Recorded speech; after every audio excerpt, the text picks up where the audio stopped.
আজকে আমি ছড়া কচুর যে রেসিপিটা তোমাদের সাথে শেয়ার করব, তোমাদের অবশ্যই ভালো লাগবে।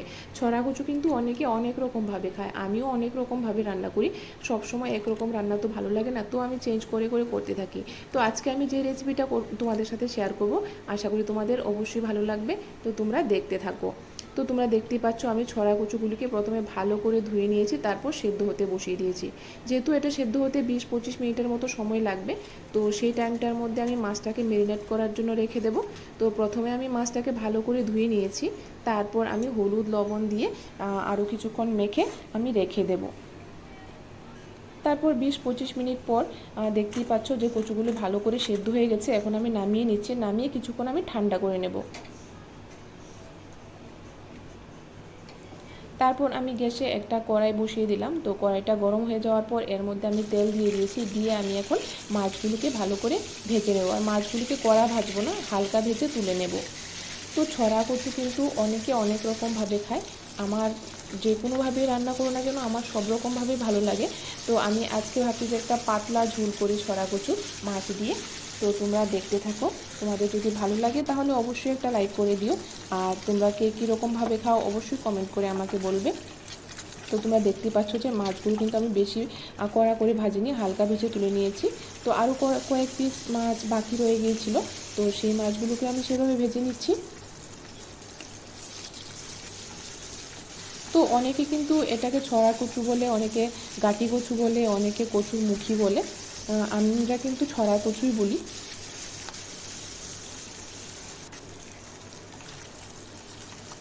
তারপর এই মাছগুলো ভাজা হয়ে গেছে, তুলে নিচ্ছি। আর ছড়া কচু কিন্তু পোনা মাছের সাথেও কিন্তু খুব ভালো লাগে, আর পেটি মাছের সাথেও ভালো লাগে। আমি সব রকম মাছের সাথেই রান্না করে দেখেছি। তো আজকে আমি একটু বড় সাইজের একটা কারফিউ মাছ এনেছে বাজার থেকে, তো আমি কারফিউ মাছ দিয়ে আজকে রান্না করছি। তো ছড়া কচুগুলো ঠান্ডা হয়ে যাওয়ার পর আমি ভালো করে ছুলে নিচ্ছি, ছুলে 2 ফালি করে কেটে নেব। আর যেগুলি একটু বড় সাইজের আছে সেগুলোকে আমি 4 ফালি করে কেটে নেব। আর এর যে শক্ত জায়গা, মাঝে মাঝে কিছু জায়গা শক্ত থাকে, যেখানে মুখটা থাকে, তো সেই জায়গাটা আমি কেটে ফেলে দিচ্ছি। তো এই যে দেখো খুব ভালো সিদ্ধ হয়েছে, কিন্তু খুব ইজিভাবে কেটে যাচ্ছে। তো তারপর আমি মাছ ভাজার কিছুটা তেল তুলে রেখে দিয়েছি। তারপর অল্প একটু তেল আমি কড়াইতে রেখে দিয়েছি, সেই তেলটার মধ্যে আমি ছড়া কুচুগুলিকে ভেজে নেব। তো এর মধ্যে আমি কালারের জন্য একটু হলুদ দিয়ে দিয়েছি, আর স্বাদের জন্য একটু লবণ দিয়ে দিয়েছি। এখন আমি হলুদ আর লবণটাকে ভালো করে মিক্স করে নেব। যেহেতু ছড়া কচুগুলি একটু আঠালো প্রকৃতির হয়, তো আমার মশলাটা কিন্তু মিক্স হতে একটু টাইম লাগে, তাই আমি বেশ কিছুক্ষণ ধরে নেড়ে চেড়ে আমি একটু ভালো করে মিক্স করে নিচ্ছি।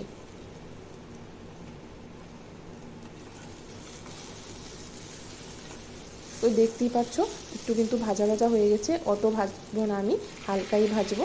তারপর এর মধ্যে আমি দিয়েছি আদা আর কাঁচা লঙ্কা পেস্ট, আর দিয়েছি খুব কম পরিমাণে একটু জিরে গুঁড়ো আর ধনে গুঁড়ো।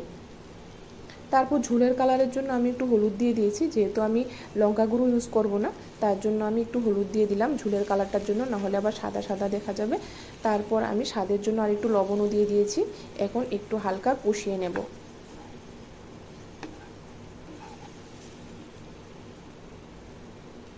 তারপর এর মধ্যে আমি ঝোল দিয়ে দিয়েছি, আর ঝোলের জন্য আমি ঠান্ডা জলই দিয়েছি।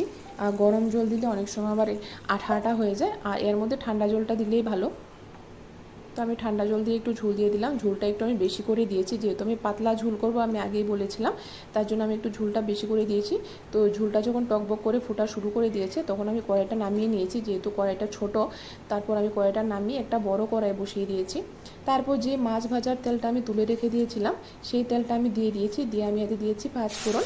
তো 5 ফোড়নগুলো একটু লাল লাল যখন হয়ে আসবে, তারপর এর মধ্যে আমি সেই ঝোলটা ঢেলে দিলাম। তারপর এর মধ্যে আমি ভেজে রাখা মাছগুলিও তুলে দিলাম, দিয়ে আর কিছুক্ষণ ফুটতে দেবো। যেহেতু ছড়াগুলো আগেই সেদ্ধ করা আছে, এখন আর সেদ্ধ হতে হবে না বেশি, তার জন্য আমি অল্প কিছুক্ষণ ফুটিয়ে নিয়ে নামিয়ে নেব। তো এখন তো তোমরা দেখেই বুঝতে পারছো আমি ঝোলটা কতটুকু রেখেছি। আমি কিন্তু খুব পাতলা একটা ঝোল করেছি ছড়ার। তারপর আমি এর মধ্যে কয়েকটা কাঁচা লঙ্কা চিড়ে দিয়ে দিয়েছি। আমার ঝালটা একটু কম লেগেছিলো, তাই আমি আরও কয়েকটা কাঁচা লঙ্কা দিয়ে দিলাম। আর ঝোলের স্বাদের জন্য আমি আরও একটু লবণ দিয়ে দিয়েছি। এখন আরও কিছুক্ষণ আমি ফুটতে দেব। তারপর আরও কিছুক্ষণ ফুটিয়ে নিয়ে আমি এখন নামিয়ে নেব। তো আমি এখন নামিয়ে নিলাম। আমার রেসিপি আজকে এতটুকুই ছিল। তোমাদের কার কীরকম লেগেছে অবশ্যই কমেন্ট করে বলবে। আর যদি ভালো লেগে থাকে তাহলে অবশ্যই একটা লাইক করে দিও। আর তোমরা অবশ্যই কিন্তু ছোলার এই পাতলা ঝোলটা ট্রাই করে দেখতে পারো। তো আজকের জন্য টাটা।